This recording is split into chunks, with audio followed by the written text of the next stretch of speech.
Assalamualaikum warahmatullahi wabarakatuh. Nama kakak Purnama Aji yang kali ini berkesempatan memberikan materi tentang individu kepada adik-adik sekalian.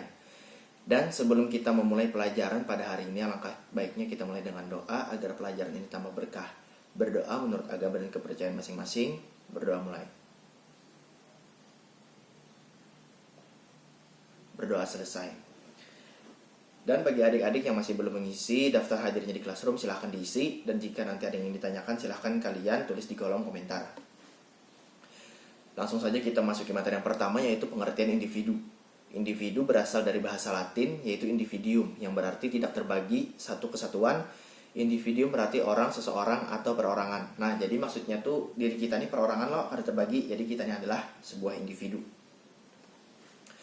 Individu selalu dilengkapi dengan 4 R. Yang pertama ada raga. Raga, badan, seperti yang kakak katakan tadi. Badan adalah sesuatu yang ada pada setiap individu. Yang kedua rasa, yaitu rasa empati, rasa saling mencintai, simpati, rasa saling benci, rasa dendam. Nah, jadi setiap individu itu pasti memiliki rasa. Lalu yang selanjutnya adalah rasio. Rasio ini adalah sesuatu yang dapat diukur dari setiap individu. Contohnya rasio kepintaran atau tingkat kepintaran seseorang itu dapat diukur loh dengan cara menghitung IQ-nya. Lalu ada juga tingkat tinggi badan, berat badan, itu pasti dapat diukur dari setiap individu.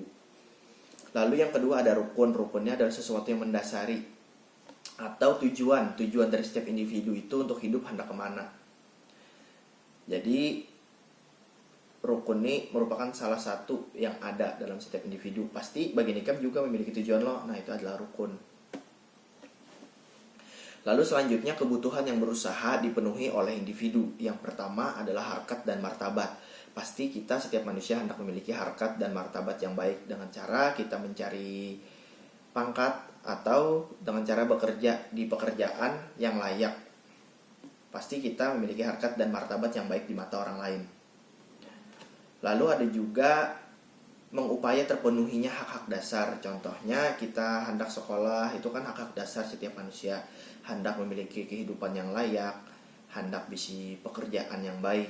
Nah, itu pasti kita atau individu ini berusaha untuk memenuhi hal-hal tersebut agar hidupnya nyaman.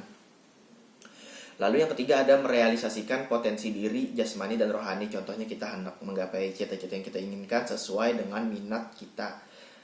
Lalu bisa juga kita menyalurkan hobi-hobi kita.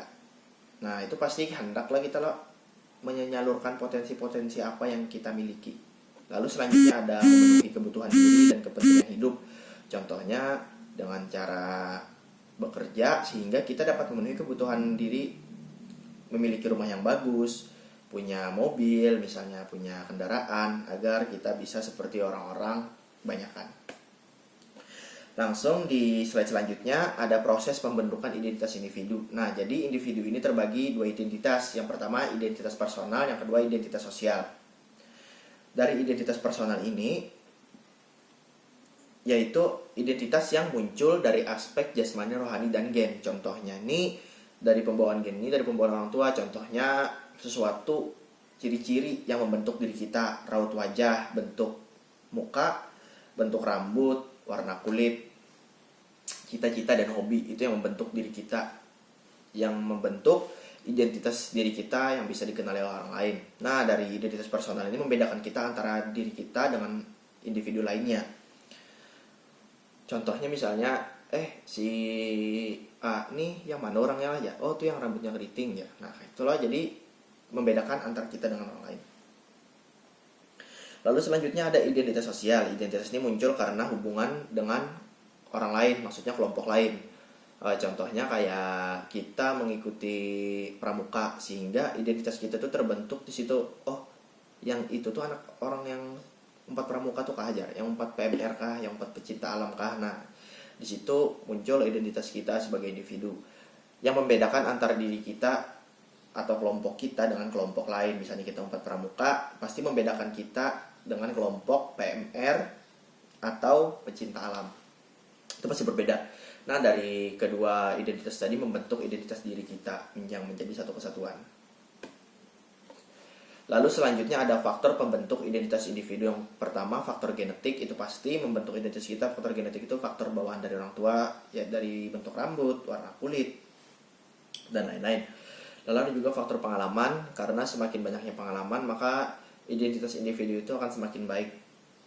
Karena orang banyak pengalaman pasti baik loh. Lalu yang kedua ada faktor geografis. Maksud dari faktor geografis nih, contohnya kita tinggal di sebuah pesisir loh. Pasti identitas individu kita tuh sebagai masyarakat pesisir, karena letak geografis kita, tempat tinggal kita adalah pesisir. Pasti kita disebut sebagai masyarakat pesisir atau pedalaman. Lalu ada juga faktor sosialisasi. Faktor sosialisasi ini kenapa jadi membentuk identitas individu? Karena semakin bagus sosialisasi, biasanya sosialisasi ini pertama kali kita dapatkan di dalam keluarga. Karena jika keluarga kita ini selalu mengarahkan kita ke hal-hal positif, maka identitas individu seseorang itu akan baik. Lalu selanjutnya ada faktor kebudayaan. Faktor kebudayaan ini membentuk karena biasanya ada beberapa kebudayaan yang sifatnya mengatur, sehingga identitas individu itu dan semakin baik karena kebudayaan ini biasanya mengatur ke arah hal-hal yang positif dan lebih baik. Contohnya kada boleh keluar malam, kada boleh minum minuman keras dan lain-lain, itu pasti membentuk identitas individu yang lebih baik. Lalu selanjutnya ada faktor pengaruh dari kelompok. Nah, pengaruh dari kelompok ini maksudnya kekawanan. Karena apabila kita berkawan kawan yang baik, maka kita akan baik. Contohnya, jika kita berkawan lawan orang kada baik, pasti kita terumpat kada baik. Nah, jadi membentuk identitas individu. Jadi berkawan tuh ya berhati-hati supaya identitas kita ini tetap baik, supaya kada terumpat-umpat.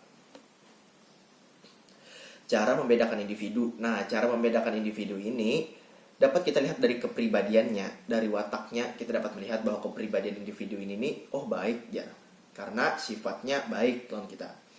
Namun dari kepribadian individu itu ada beberapa ketidakpastian. Maksudnya tuh kita kadang kalau melihat orang tuh hanya dari pakaian atau dan lain-lain. Yang pertama pengetahuan. Kita kadang kalau menilai seseorang pengetahuan tuh hanya sekilas. Oh, orang ini pinanya dari pakaiannya kada compang-camping, acak-acakan, tapi sekalinya inya lulusan sarjana. Nah, itu. Lalu yang kedua perasaan. Nah, kita kadang-kadang melihat perasaan orang tuh, contohnya misalnya kayak kawanan bukan pian loh. Perasaannya nih di muka kita nya tertawa-tawa aja, senang-senang aja, padahal di rumahnya sedang banyak masalah. Jadi nyata kalau menyembunyikan perasaan tuh kadang-kadang. Jadi setiap individu tuh kada pasti perasaannya. Apa yang kita lihat berbeda dengan perasaan yang ada di dalam. Lalu selanjutnya ada dorongan naluri. Nah, dorongan naluri ini kita kadang lihat, contohnya kayak anak pang nih misalnya. Anak pang nih kita lihat, oh nih negatif nih. Orangnya pakaiannya acak-acakan, bebonel, rambut bersemir misalnya. Sekalinya bagian ini ketujuh melakukan bakti sosial, saling berbagi dengan sesama. Tuh. Nah, selanjutnya yang terakhir, di slide terakhir, cara individu memposisikan diri di dalam masyarakat. Nah, yang pertama dengan cara berkomunikasi dengan masyarakat lain. Bagaimana cara kita berkomunikasinya? Apakah itu berkomunikasi dengan cara hal-hal yang positif? Ya, ada juga orang berkomunikasi atau berbicara dengan kata-kata yang kada baik. Nah, jadi ini cara memposisikan dirinya tuh kada baik. Karena dikenal masyarakat, inya tuh orang yang kasar. Nah, itu. Yang kedua ada nilai dan norma. Nilai dan norma ini sifatnya mengatur lah biasanya. Maka dari itu, setiap individu harus bisa menyesuaikan nilai dan norma di mana dia tinggal. Yang kedua, lingkungan sekitar. Lingkungan sekitar itu maksudnya masyarakat sekitar. Jadi kita harus pandai dalam memposisikan diri dengan lingkungan sekitar agar kita dapat beradaptasi. Dah, sampai situ aja. Selanjutnya kakak hendak memberikan tugas kepada kalian. Menurut kalian nih, jika dilihat dari cara berkomunikasi, cara berkomunikasi maksudnya berpandir, dan juga dalam penerapan nilai dan norma di masyarakat, maksudnya ini tuh menuruti peraturan-peraturan di masyarakat, lebih baik manakah? Apakah individu yang dididik dengan cara yang keras atau dengan cara yang tidak keras dalam membentuk kepribadian secara mandiri? Nah, jadinya tuh kayak Pak, misalnya nih inya dididik dengan cara yang keras, jadinya menurut apa yang jar kuitannya padahi, sehingga inya tuh tata keramanya baik. Tapi ada juga yang kenakan dikarasi malah membabal, malah membantah apa jar kuitan. Tapi menurut kalian aja, pendapat kalian baik yang mana? Baik dari lingkungan keluarga yang keras kah atau keluarga yang tidak keras? Karena masing-masing ada juga yang dilamahi malah manja, malah kada bisa apa-apa. Nah, itu aja. Kalian tulis saja di buku Lalu kalian foto, kalian kirim tugasnya di Classroom, nanti di forum yang kakak bagikan. Jangan lupa tulis nama dan nomor absen. Setengah lembar kada apa-apa, atau lebih banyak lebih baik. Dan ingat, selalu ada nilai tambah di setiap tugas. Jadi jangan kadang ingat ngumpul.